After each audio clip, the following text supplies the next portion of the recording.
Caleb Carr, release me.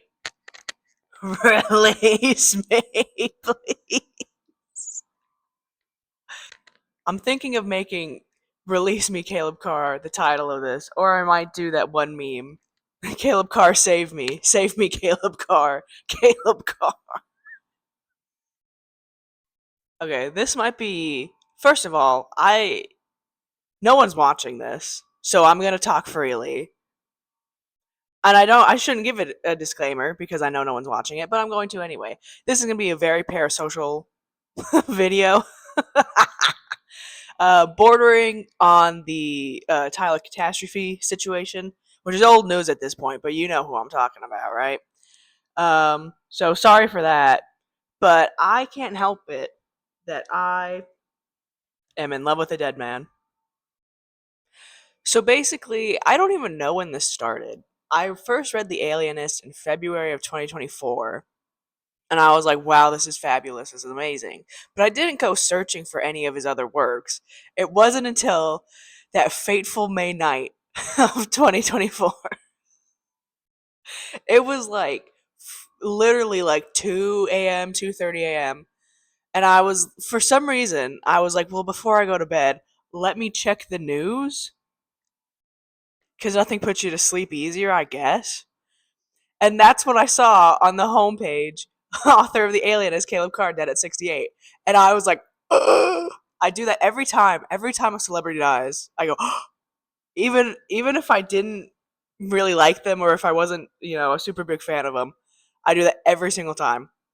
This was more devastating though, because of course I loved The Alienist. So now, what do you do? I was like, oh my god. But after his death is when I started getting into his other works and whatnot. But since he died, again in May 2024, it's been just over 2 years. I have had 6 fucking dreams about him. 6 dreams about a man I did not know. That's borderline absurd, right? Because it's different if you're having dreams constantly about like your family members or like your friends, because you see them regularly, you talk to them regularly. 6 dreams about a man I did not know, but he keeps haunting my fucking dreams, bro. And listen, they're great dreams too. He's been great in all of them. He's been really cool in all of them, but I don't know why he's there. I do not know why he is there. But of course, he keeps showing up, and in all the dreams, he's really nice. So of course, I'm gonna fucking fall in love with him. Because that's my problem. Also, before we go any further, I should probably mention this is Caleb Carr. Insert a picture here. This is Caleb Carr.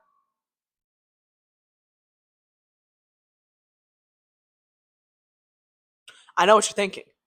I know what you're thinking. What if I showed you this picture instead? Does this make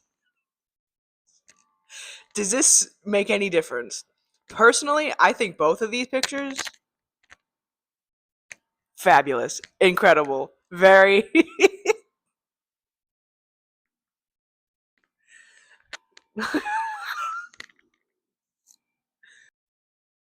Listen, man, do not judge me. Do not judge me. I don't know why either. Okay, all I know is that the heart wants what the heart wants. But yeah, this is really a whole nothing of a video. I just, I don't know. I just have to get it off my chest. Because like a month ago, I think it was, I had another dream about him. My probably the 5th dream. And I don't know. I just couldn't shake that one. I couldn't even tell you what happened in it. I don't even remember. But I know that he was there, and I know that we hung out. But for some reason, so for this past month, I've been like just obsessed with him, and I can't get him out of my fucking head. Release me! Gonna rip open my shirt, bro. Like, yeah, like a werewolf. Release me, bro. And then, of course, because I'm, on his kick right now, I read The Italian Secretary that he did back in 2005. Brilliant, loved it, incredible. Like, immediately went to my top shelf with The Alienist, Angel of Darkness, and My Beloved Masha. and or My Beloved Monster, and Surrender New York. Guess what? So many books of his are on my top shelf, and that shouldn't be a surprise at this point.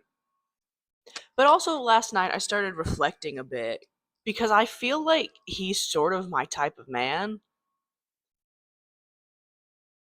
Yes, unfortunately, both in looks and in attitude, because he's just very nonchalant. He was very nonchalant. I have to keep reminding myself to use past tense. And it hurts. It hurts every time. But he was almost, I don't want to say aloof, because that's, I feel has negative connotations, but he just did his own thing, and he didn't care, if people thought he was strange. I don't know. I think I'm sort of attracted to the aloof man, to the oddball man, to the I don't know. I don't want to say the men on the outskirts of society because that sounds very dramatic, but I think I'm attracted to those sort of strong-headed characters because that's who I want to be. I wish I could be aloof, but I get called a bitch. I wish I could live a bachelorette lifestyle. They always say the bachelor lifestyle. So bachelorette lifestyle, without a husband and kids and but I can't do that because I get called a spinster. Um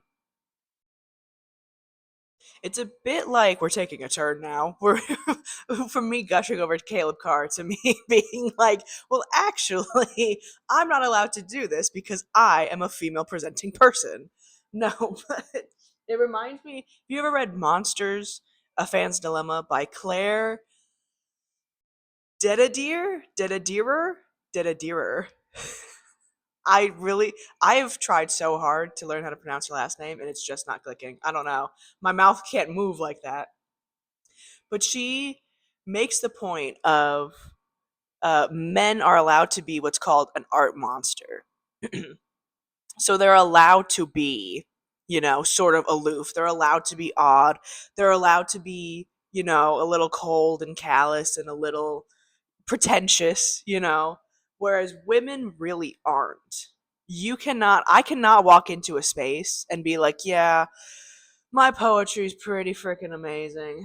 My poetry, very Aunt Sexton, very, it's worthy of the Nobel Prize, really. I can't do that because you'd call me delusional and a bitch. And I'm not, not saying that my poetry is that valuable, but I'm not allowed to pretend that it even has some credibility. I guess it's also the idea that men can act out a turn, whereas women really can't. You know, I guess I guess the best way to describe it is men are allowed to be assholes and women aren't allowed to be bitches. If a male artist is an asshole, it's like, oh, but he makes such good music. Oh, but he did such a fantastic job acting in this. Whereas like Chapel Roan is rude to, paparazzi, and all of a sudden, crucified. And all of a sudden, it's like, wow, I don't care how good her music is. What a fucking bitch. Hey, so what's the difference? Why is she not allowed to be rude to paparazzi? Paparazzi of all fucking people, number one. Why is she a bitch when she's rude to paparazzi? But this man is fully like an abuser, rapist, whatever. But he makes such good music. Oh my god, but he's such a good artist. It's that idea. We've taken a turn, and I apologize. If you thought this entire video was going to be about Caleb Carr, you were wrong. I'm talking about why I love him so much. Anywho. Anyway, back to Caleb Carr. I think that is one of the reasons why I like him though, and why I like other men who are sort of in the same eccentric category, which is that I I guess it's part admiration because they are something that I don't feel like I can ever be. I can try, but unfortunately I care very very heavily what other people think of me. I am trying not to. I have been trying not to for the past few years, but it's very difficult. It's very hard. And I think possibly, I shouldn't say possibly, I think Caleb Carr did care what other people thought of him, because that's just a natural thing for humans to care. But I don't think he ruled his life by it. I think when he maybe initially got pushed back for the alienist, I don't think the pushback was heavy. I could be very wrong, but a lot of people were, oh, it's so violent. It's so violent. Yeah, it's a murder mystery, sort of. It's not going to be a walk in the fucking park. Also, have you ever read The Silence of the Lambs? Have you ever read any of the Hannibal Lecter trilogy? I will not be discussing Hannibal Rising in this video. That is not canon to me. Anywho. But I feel like The Silence of the Lambs, or the Hannibal Lecter trilogy, is comparable to the Alienist trilogy. It is technically a trilogy. So I don't know why. I don't know. Maybe I'm just so desensitized to violence that I don't think the Alienist was really that violent. It is, but not like on every page. I don't know. So I will say too, I do tend to have a soft spot for most of the authors I read. I uh, I don't know what it is because I will drop a problematic musician. I will drop a problematic actor. I will drop kick them to the sun if I find out anything they did anything wrong, within reason, of course. But I will hold on to my problematic authors like it's nobody's business. I I just have such a soft spot for a lot of authors, and he's definitely one of them. And I think my soft spot comes from the fact that I do want to be like them, as cringy as that is to admit. But I think it is also, yeah, wait, yeah, I want to be a writer, so of course I have a soft spot for them in that regard. But I also want to be nonchalant like them. We talked about Anne Sexton last week. I think she cared a lot, but she also didn't because she was doing her own thing. Miss Dog over here. Mary Shelley, I think, maybe cared but didn't care. Mary Shelley, didn't care about the pushback Frankenstein received. She didn't care. She knew it was a meaningful story that she needed to get out. She's not going to go back and be like, "Oh, I'm so sorry I wrote, a blasphemous piece of work." She didn't care. It was a story that needed to be told. James Baldwin, never cared that that white people hated him. That never, I mean, it probably did get to him, but he certainly didn't act like it. So I think there's sort of that mentality of I wish I could be like these authors. Anyway, this was a bit of a insane video, and I apologize. I just needed to talk about it for a minute. I just needed to talk about him for a minute because I love.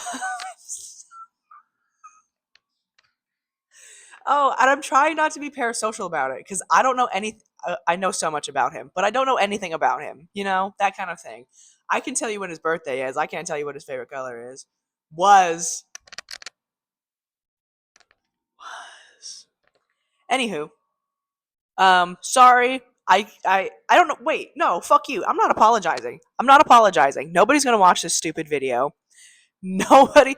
If nobody's watched my video about Anne Sexton, who was probably more as popular as Caleb Carr, nobody's gonna watch this video.